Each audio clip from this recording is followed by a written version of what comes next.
క్రీస్తునాథుని యందు ప్రియా సహోదరి సహోదరులారా, ఆగమన కాల 3వ ఆదివార ధ్యానాంశానికి మీకు స్వాగతం. ఈ ఆదివారాన్ని గౌదేతే సండే లేదా సంతోష ఆదివారము అని మనము పిలుస్తూ, మనము క్రిస్మస్ రీతిలో ఉండేటువంటి 3వ క్రొవ్వొత్తు సంతోషాన్ని సూచించేటువంటి ఆ క్రొవ్వొత్తును వెలిగిస్తాం.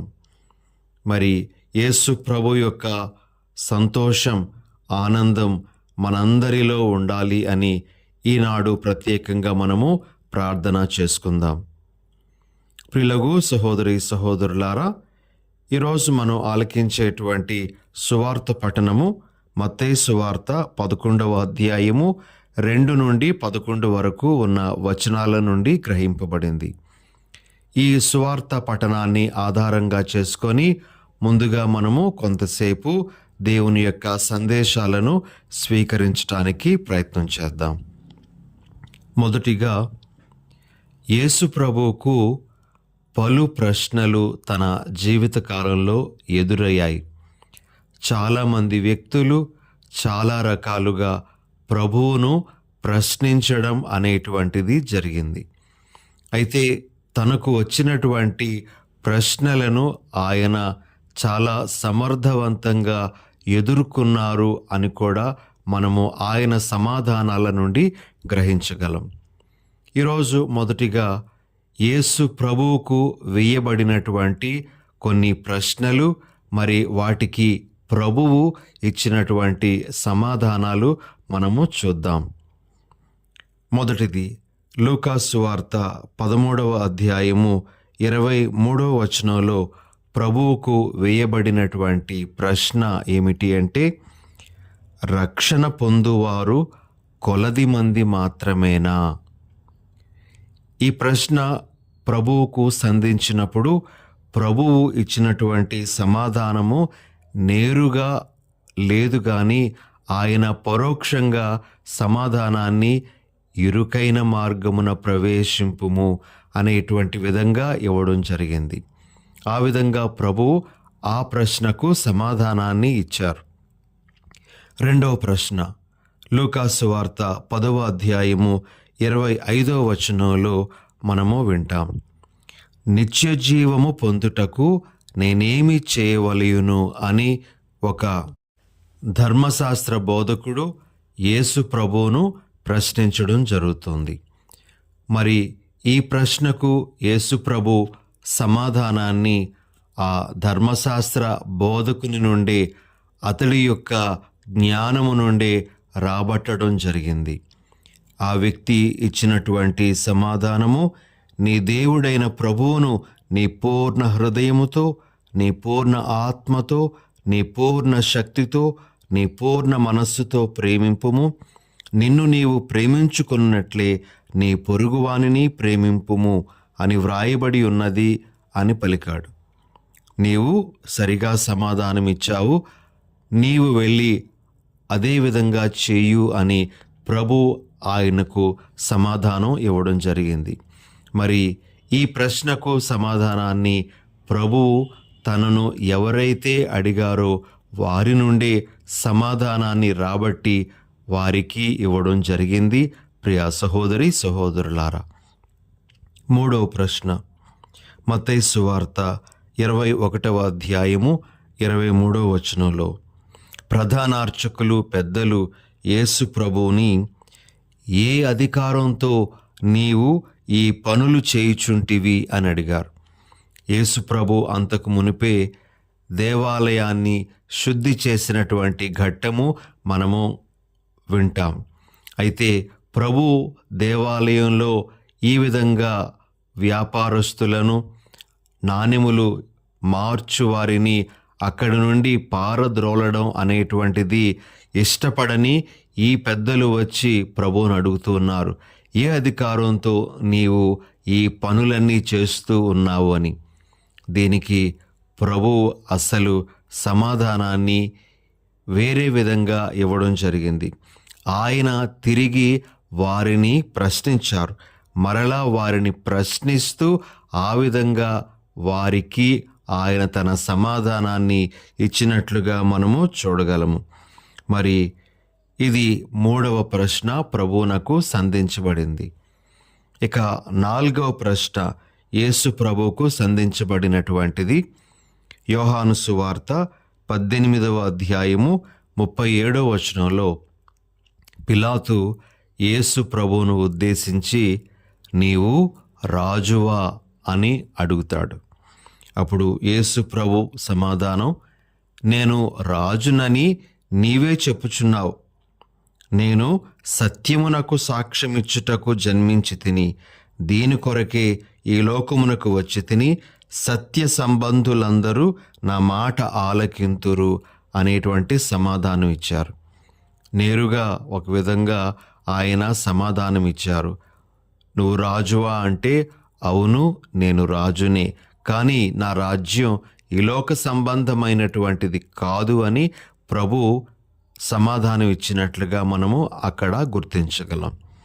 ఇక ఆఖరిది ఈనాటి సువార్త పట్టణంలో మనం ఆలకించే ప్రశ్న. మత్తయి సువార్త 11వ అధ్యాయము 3వ వచనంలో బప్తిస్త యోహాను గారి యొక్క శిష్యులు యోహాను గారు పంపించగా ప్రభు దగ్గరకు వచ్చి ఆయనను అడిగినటువంటి ప్రశ్న, రాబోవు వాడవు నీవా, లేక మేము మరి ఒకని కొరకు ఎదురు చూడవలెనా? మరి దీనికి ప్రభు ఇచ్చినటువంటి సమాధానం ఏమిటి అంటే, మీరు ఏదైతే వింటున్నారో, ఏదైతే నేను చేయడం చూస్తూ ఉన్నారో దానిని యోహానుకు తెలియజేయండి అని మరి తన యొక్క క్రియలనే ఆయనకు సమాధానంగా ఇచ్చి పంపించడం జరిగింది. ప్రియా సహోదరి సహోదరులారా, ఇలా సువార్తల్లో మనము పలుచోట్ల ప్రభువును ప్రశ్నలు అడగడము, ఆయన దానికి కొన్నిసార్లు నేరుగా సమాధానం ఇవ్వడం, కొన్నిసార్లు పరోక్షంగా సమాధానం ఇవ్వడం, మరికొన్నిసార్లు ఎటువంటి సమాధానము ఇవ్వకుండా ఉండడం కూడా మనం చూస్తాం. ప్రియమైనటువంటి సహోదరి సహోదరులారా, అయితే ఈరోజు మనము ఆఖరుగా యేసు ప్రభువుకు సంధించబడినటువంటి ఆ ప్రశ్నను గురించి కొంతసేపు మనము ధ్యానించుకుందాం. యోహాను శిష్యులు యోహాను పంపగా వచ్చి, రాబోవు వాడవు నీవేనా, లేక మేము వేరొకని కొరకు ఎదురు చూడాలా అని వారు అడిగినప్పుడు వారి మనసుల్లో ఉండేటువంటి భావం ఏమిటి అంటే, అంతవరకు మెస్సయ్య గురించి యోహాను ఒక విధంగా బోధించారు. ఆయన బోధన ఏ విధంగా సాగింది అంటే, మత్తయి సువార్త 3వ అధ్యాయము 12వ వచనంలో మనం ఈ విధంగా ఆలకిస్తాం. తూర్పారబట్టుటకు ఆయన చేతి యందు చేట సిద్ధముగా ఉన్నది. ఆయన తన గోధుమ ధాన్యమును తూర్పారబట్టి గింజలను గిడ్డంగులయందు భద్రపరచి పొట్టును ఆరని అగ్నిలో వేసి కాల్చివేయును. ఇలా బప్తిస్త యోహాను గారి యొక్క బోధన సాగింది.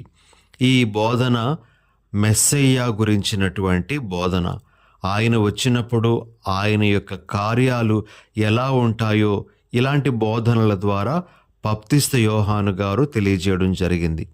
అయితే అందుకు విరుద్ధంగా యేసు ప్రభువు ఇతరుల మీద దయ చూపించడం, పాపాత్ములను కూడా క్షమించడం, వారి మీద కనికరాన్ని చూపించడం, ఇవన్నీ ఆలకిస్తున్నటువంటి యోహాను గారిలో ఒక రకమైనటువంటి సందేహం కలిగి తన సందేహాన్ని నివృత్తి చేసుకోవడానికి ఆయన తన శిష్యులను ప్రభు దగ్గరకు పంపించారు. అయితే ప్రభు వారికి ఇచ్చిన సమాధానం ఏమిటి అంటే, నా జీవితాన్ని మీరు చూస్తే నేను ఎవరో మీకు తెలుస్తూ ఉంది అని ప్రభు తన యొక్క జీవితాన్ని వారి ముందు ఉంచుతూ ఉన్నట్లుగా మనము ఈరోజు గ్రహించగలం. ప్రియమైన సహోదరి సహోదరులారా, యేసు ప్రభు బప్తిస్త యోహాను గారి లాంటి వారికే తన జీవితాన్ని చూపిస్తూ తాను ఎవరో తన జీవితమే వ్యక్తం చేస్తుంది, తెలియజేస్తూ ఉంది అని చెప్పటం జరిగింది. ప్రియ సహోదరి సహోదరులారా, ఇక్కడ యేసు ప్రభు మనందరికీ ఒక మంచి పాఠాన్ని నేర్పిస్తూ ఉన్నారు. అదేమిటి అంటే, మనమెవరమో మన జీవితాలు సాక్ష్యం పలకాలి. మనము క్రైస్తవులము అని చెప్పుకుంటే, లేదా దేవుని బిడ్డలము అని చెప్పుకుంటే, మన జీవితాలు దానికి సాక్ష్యం పలకాలి. అలా మన జీవితాలను నడిపించుకోవాలి అనేది ఇక్కడ ప్రభు మనందరికీ ఇస్తున్నటువంటి ఒక గొప్ప సందేశం. మరి ఈ సందేశాన్ని మొదటిగా మనము గ్రహిద్దాం. మన జీవితాలు మనమెవరిమో తెలియపరిచే విధంగా ఉండాలి అనేటువంటి విధంగా మన జీవితాలను సక్రమముగా ఉంచుకోవడానికి మనము గట్టిగా ప్రయత్నం చేయాలి.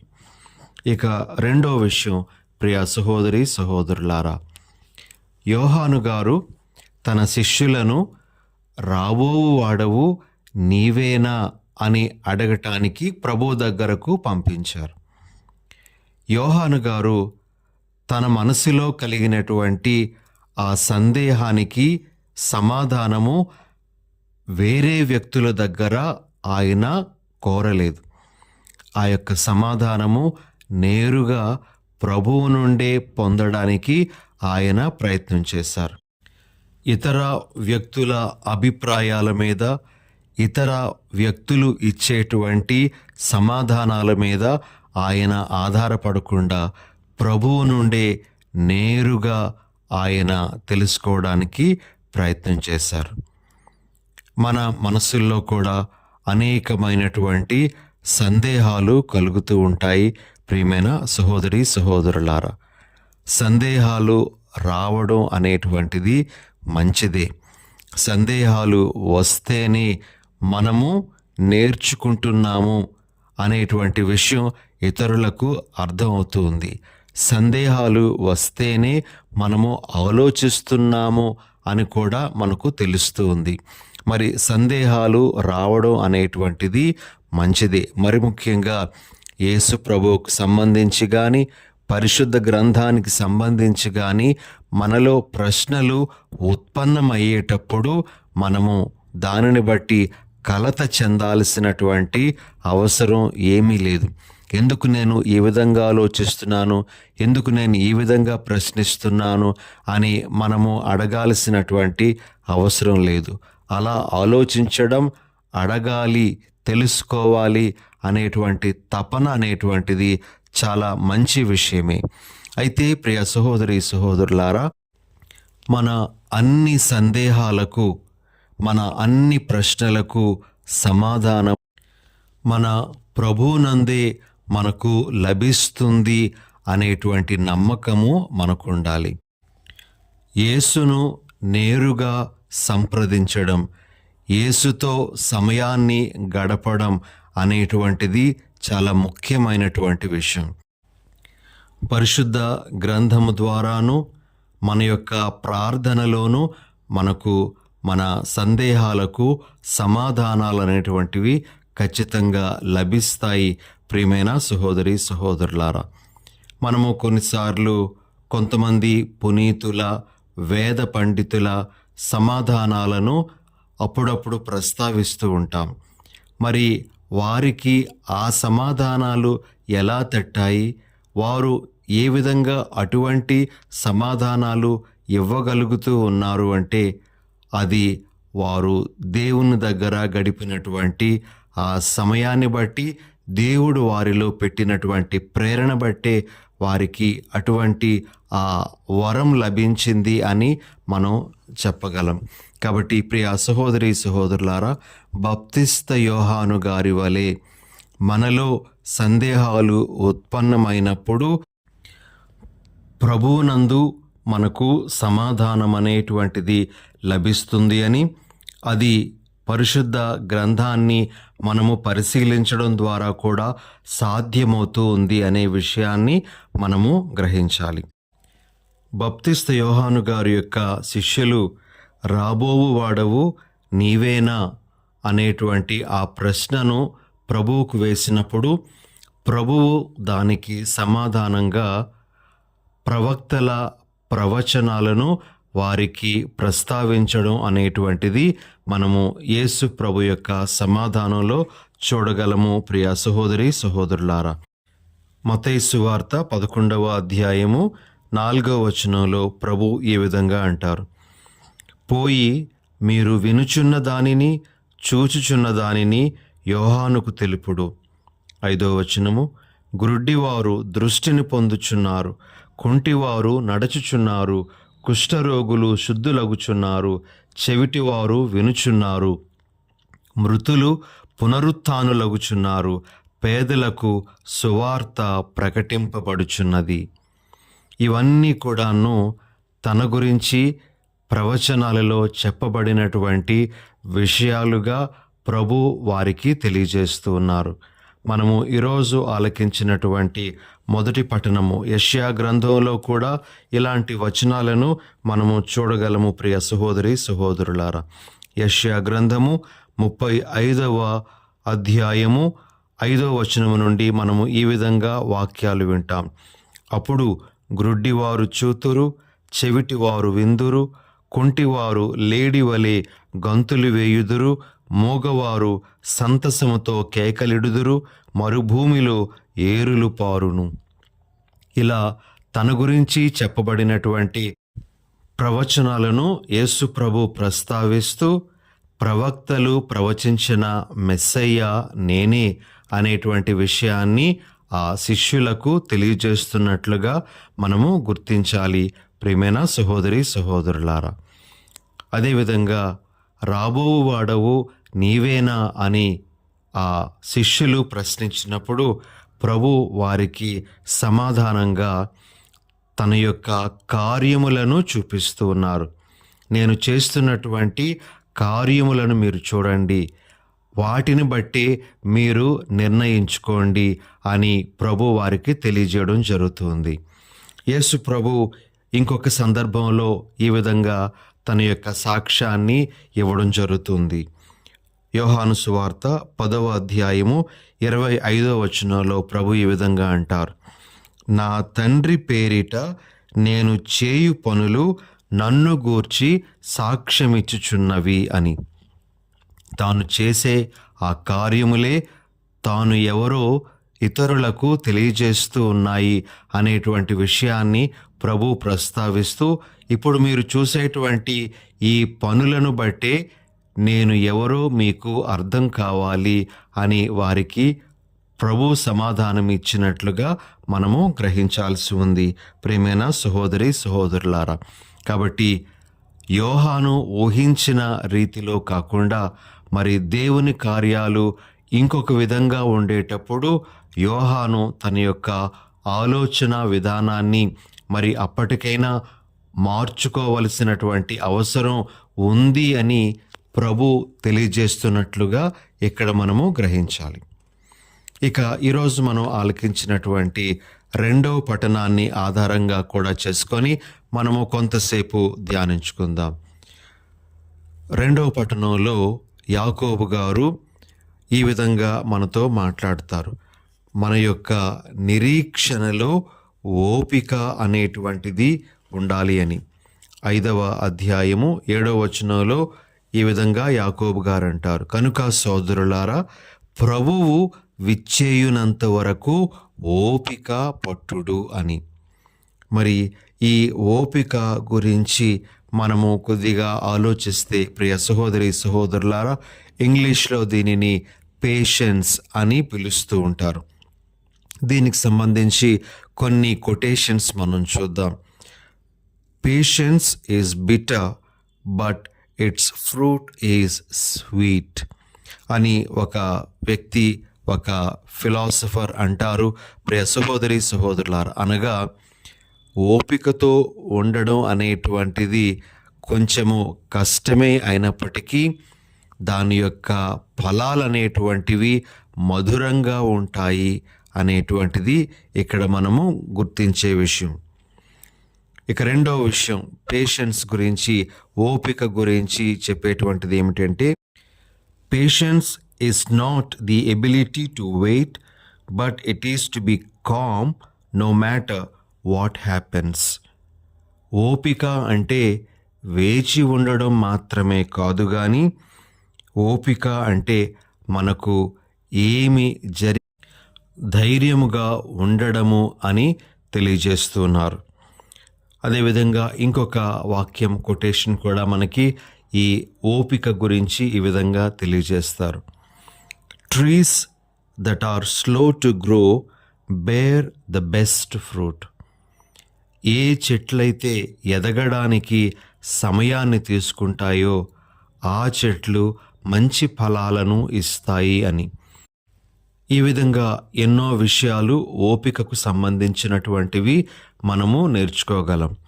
అయితే ఈరోజు ప్రభు మనకు తెలియజేస్తున్నటువంటి విషయం ఏమిటి అంటే, ఆయన రాకడ ఎప్పుడు సంభవిస్తుందో మనకు తెలియదు కాబట్టి మనము ఓపికతో ధైర్యముతో ఉండాలి అని, మనము మన యొక్క బాధ్యతలను చక్కగా నెరవేర్చుకుంటూ పోవాలి అని, ఇతరుల మీద మనము చాడీలు చెప్పడము, ఒకరి మీద ఒకరు ఫిర్యాదులు చేసుకోవడం, ఒకరి మీద ఒకరు రాళ్ళు రువ్వుకోవడం అనేటువంటిది కాకుండా మనము ప్రభు యొక్క రాకడ కోసం మనము ఓపికతో నిరీక్షించాలి అని ప్రభు మనకు తెలియజేస్తూ ఉన్నారు.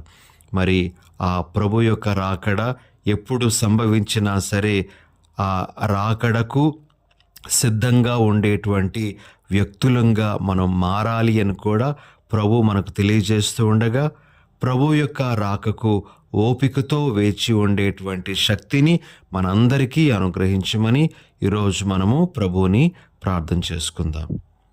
చిన్న ప్రార్థన చేసుకుందాం. దయగల సర్వేశ్వర, ప్రేమగల మా తండ్రి, మీ పరిశుద్ధ నామానికి స్తోత్రాలు.